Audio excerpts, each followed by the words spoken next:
Spirit Airlines shut down. I've never flown Spirit because I've always been afraid that if I fly Spirit, I'd get beat up. So I don't go Spirit. In the school, they cannot read, write. They learn how to sew. They learn how to knit. They'll send me back. I would be sent to the colonies, or I'd be home. It just really shows how a woman was adapting to the grief of losing her husband that she'd been married to for 30 years. And Michelle is playing it. Honey, She is. The scene where she found out that he had been killed.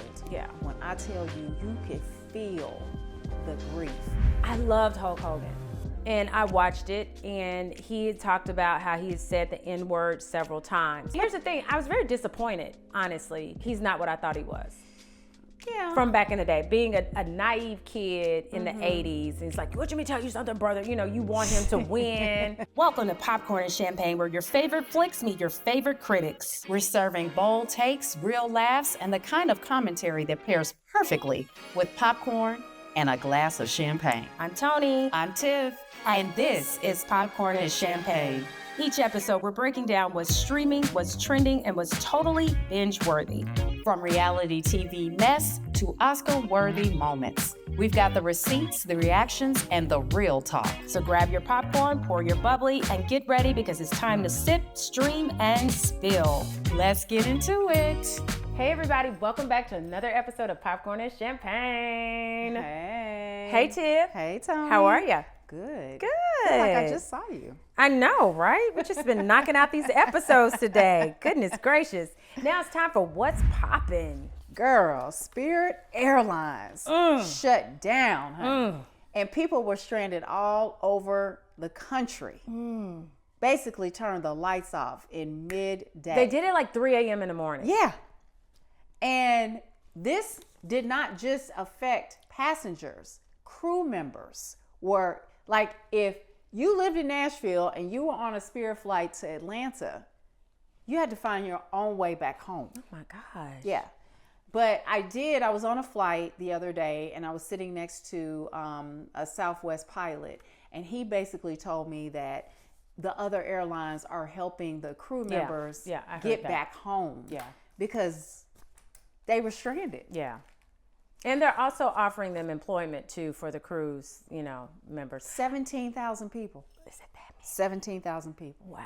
Yeah. I've never flown Spirit because I've always been afraid that if I fly Spirit, I'd get beat up. So I don't go Spirit. But that airline has never had a crash. Really? Like, it's been pretty much consistent besides the fights. But it just doesn't seem safe. Well, besides that, I mean, hey, it gets you to Cancun for about, under $100. Yeah. But Go yeah, for it. that was a big blow. Yeah. And I think it was, they closed due to the cost of gas. Is that I right? mean, fuel prices are out of control. Yeah. And they just couldn't sustain it. And yeah, they just said no go. And so the passengers were stranded. I even heard a man died in the airport. Why? Because there was no one there to attend to him. Oh my God. Because everybody was told to go home. That's horrible. This was a big blow Yeah. because Southwest is expensive. It is, and they've changed the way they do things now. So when you Yeah. fly Southwest, it's a little bit different than it was That's right. in the past. So yeah, people were, spending life savings trying to get back home. That's not good. Buying plane tickets. That's so, not good. Yeah, that was something. That was interesting. That's not good. All right. So now it is time for Champagne Reels. Yes. Man, the testament on what? Hulu. Oh my God. So what do you think? You like it? Is it good? I'm absolutely obsessed. Okay. So this series follows a new generation of young women in Gilead, right? And so we're now focusing on the young women, the children. And so, of course, our main star is Agnes, who is Hannah, who is June's daughter. Yes. And she has drunk the Gilead juice. So it's a sequel to Handmaid's Tale. That's right. Right.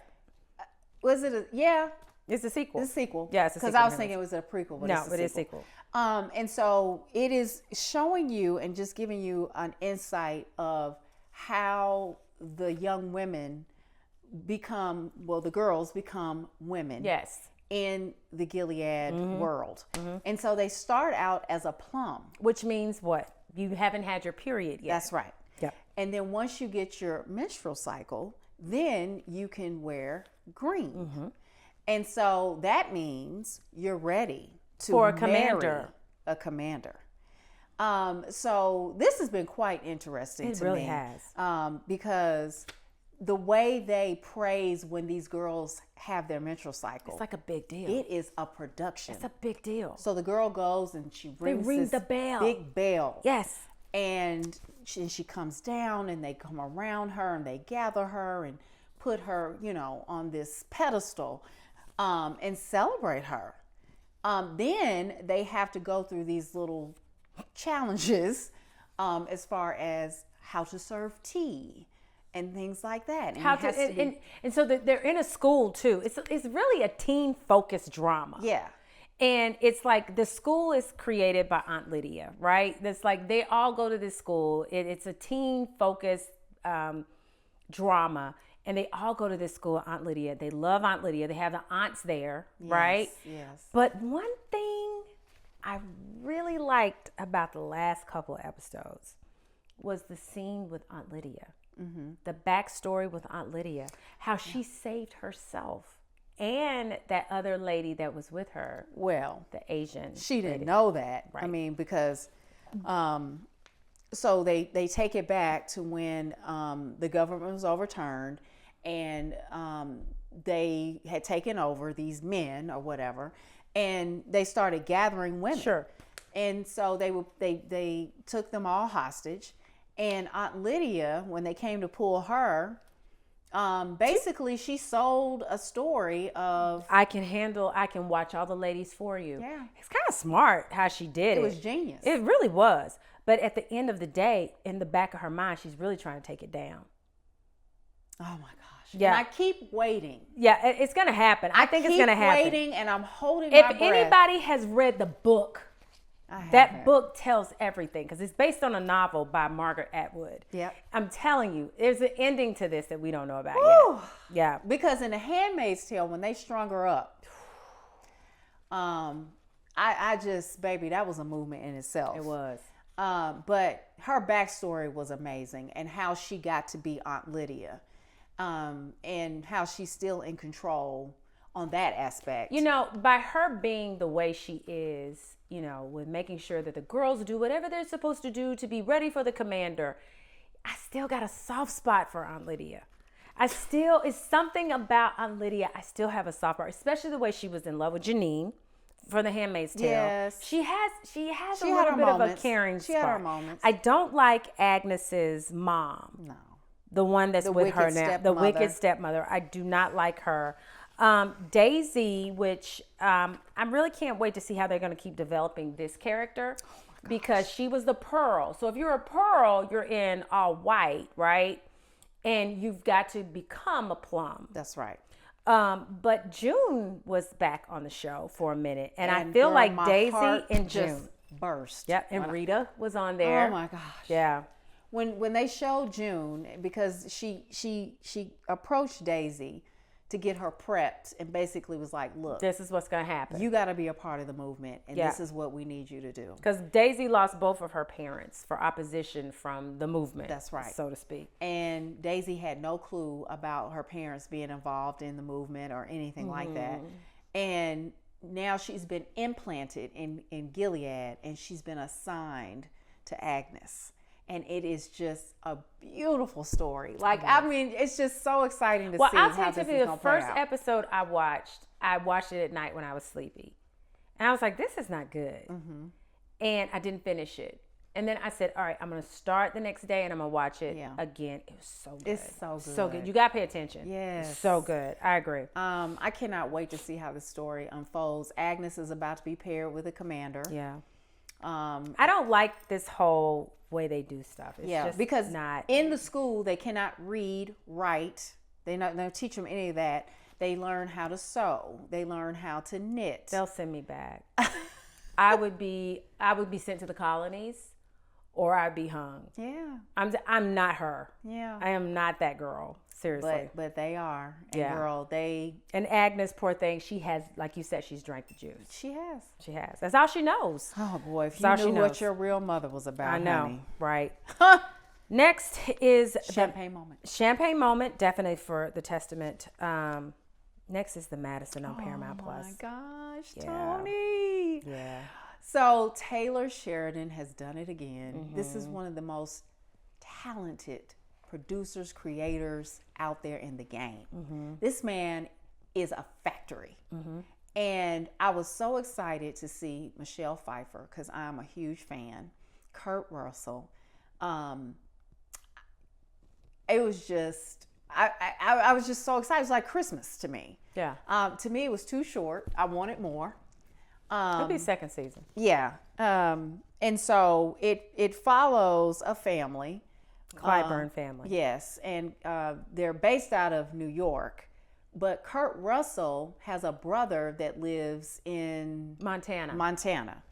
And he is hooked on Adventure seeking. Yes. And the fishing and going to spend time with his brother. He goes to see his brother. This is where he gets his peace. He gets to slow Yes. down from the New York lifestyle, going to the Met Gala. You know how she said, we got to go to the Met Gala or whatever. Yeah. What I say about this one, I like this a lot because it was more character driven and not corporate driven. Yes. Because when you think about Yellowstone and you think about Landman, it all ties back into a corporate entity. This one was more of a career driven thing. This one is neo-Western, where it's still gonna give you the Western, but it's gonna give it to you in a modern day look. Yep. It also really showcases grief. Yes. It showcases On the grief highest level of a woman losing her husband and Kurt Russell dying in the first 30 minutes of the show. Yes. Of Which the I show. was like, no. Yeah, but he kept coming back I know. in each episode. And to me, I don't know if it was really healing. It just really shows how a woman was adapting to the grief of losing her husband that she'd been married to for 30 years. And Michelle is playing it. Honey, She is. the scene where she found out that he had been killed. Yeah. They were in a restaurant in New York. And baby, when I tell you, you could feel the grief, like the pain. Her best friend had to finish the call. Oh my gosh. Yeah. Michelle Pfeiffer is making it so believable. Yeah. And the sad part about it, but it's also made Michelle look at things differently. The whole time Kurt wanted her to come on the trip with him. It's like, baby, you got to come see this. Like, I can't just tell you over the phone. Pictures don't do it justice. And she's going back and reliving these moments of when Even the girls, trying to tell the girls, this is where the dad found peace at. And shame on us for not listening to him. This is his peace. That's right. And now he can't show it to us. We just got to experience it on our own. Yeah. I thought it was a champagne moment. I really did wait. like it. It's fantastic. I think it's a lot of grief. It's a lot of emotional and grief healing. I mean, it was a lot to me. Yeah. Yeah. It's a special series, guys. I Tune agree. in. Now it's time for What You Watchin'. Hulk Hogan, Real American. It's a 4-part docuseries on Netflix. And it examines the life and career of Hulk Hogan, which, listen, I watched Hogan Knows Best. I love their reality show on MTV when they VH1. were VH1. Yep. Where you got to, meet Brooke So, and all of that, because I love Brooke. I am a girl that Saturday morning you watch wrestling. Yeah. I don't know if you did that. I did too. Did you hear? Okay. Yeah. So I loved Hulk Hogan. I thought he was I was Hulkamania. And you had a boy, so you Exactly, had a son. exactly. And I watched this with the premise that he's not a good person and that he's a racist. And I watched it, and he had talked about how he had said the N-word several times. So I watched this very disappointed as a person that was a fan back in the 80s with watching him. I was disappointed as watching it. However, it was good. It was good. It was good. But did I feel sorry for him? Not once. No. Nope, not one time. Not one time. What I did notice too is that when you are a wrestler and you're thinking about all the jumps and the falls and things that you do, how it wreaks havoc on your body, he suffered mightily from that with several back surgeries, hip surgeries, and all of that. Like his back is like curved, it's curved. and crooked. It's crazy. But I'm glad I watched it, but I'm not a fan at all of Hulk Hogan. No, not a fan. Yeah. A lot of layers. There's right? a bunch of layers. And I was, and here's the thing, I was very disappointed, honestly, in him, because he's not what I thought he was. Yeah. From back in the day, being a naive kid in the 80s, and it's like, let me tell you something, brother. You know, you want him to win and all that. But at the end of the day, allegedly, he was a racist. Yeah. Which I don't think that they really, the only thing they really shared was the N-word that he said. They didn't really go into like he was mistreating. I feel like he did not give remorse for that. Okay. Did you? I thought he was honest about everything. No, I think he was honest. Yeah. I didn't see remorse. Yeah. That's what I'm saying. No, he's not. Yeah. I mean, because he's continually going to make money. It's not going to Correct. make or break anything, really. But you're talking about somebody who suffered a lot of body pains. Yeah. I mean, it was barely bad. walk. It was bad. And in really the bad. documentary, in the end, when he's in the gym working out with his son, about 4 months before he passed, I mean, it was sad to watch. I mean, he was still trying to lift this heavy weight. But he still was doing a good job. And he was still in kind of great shape as far as, really was. muscular. He really and all was. that. I agree with that. But, he shared about all the, drug abuse, the steroid usage, all the things that came with, trying to be that wrestler. He also, too, was drunk on the fame. He was drunk on the fame in that he even said himself he should have sat down in the 90s. He couldn't but he do didn't. it. He couldn't do it. Yeah. He couldn't do it. And what's the guy's name? McMahon. They, kept calling him back. I mean, because honestly, at the end of the day, he's a cultural phenomenon. Absolutely. He is going to drive ticket sales. He's going to make your pay-per-view. You're going to make money off of him. And he realized that he was abusing his body, and it was really time for him really to set it down. Yeah. Honestly. Well, not only that, and just being with his family. I mean, Linda, his ex-wife. Yeah. Was there with him through it all. Yeah. And then she kind of rebelled at the end, dating the 19-year-old. And wanted him to see it or whatever. Yeah. That was strange. But Brooke was nowhere to be found in it. Well, I think Brooke was very allegedly, I have to say allegedly. I don't think Brooke was good with the N-word thing. And so I think they were a bit estranged when he passed away. I think. And he slept with one of her friends. Yeah. See, so, because I think that's what really broke up his marriage. He's not a good guy. Yeah. He wasn't a good guy. I know we like to look at the phenomena of who he was, but he wasn't a good guy. Yeah. He just really wasn't. And for me, I was, how sensitive I am on stuff. Yeah. He wasn't a good guy. He just wasn't a good guy. I'm sorry. It's a good watch, guys. It is a good watch. I say watch it, but just also know when you watch it what he has said about Black people. Yeah, and it was good to see some of the old wrestlers come back. Oh my God. I was like, oh my God. What? Yes, that was pretty good. outstanding. So yeah. So next up we have Man on Fire on Netflix, 7 episodes. Yeah. So it is a remake. Denzel started in 2000. Yeah, 2000 movie, if y'all remember.